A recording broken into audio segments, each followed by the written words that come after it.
శ్రీశైలం డ్యామ్‌కి అసలు పేరేంటో మీకు తెలుసా? అయితే కామెంట్ బాక్స్‌లో కామెంట్ చేయండి. డ్యామ్ గేట్లు ఓపెన్ చేస్తే ఈ వాటర్ అంతా నాగార్జున సాగర్‌లోకి వెళ్తుంది. మరి నాగార్జున సాగర్ గేట్లు ఓపెన్ చేస్తే విజయవాడలోకి వెళ్తుంది. మరి విజయవాడ గేట్లు ఓపెన్ చేస్తే సముద్రంలోకి కలిసిపోతాయి.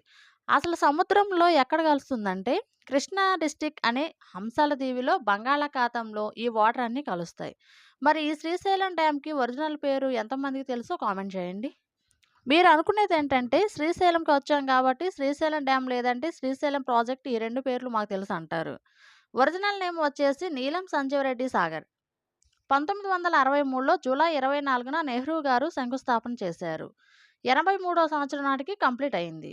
అంటే మొత్తం 20 సంవత్సరాలు పట్టింది ఈ డ్యామ్ కట్టడానికి.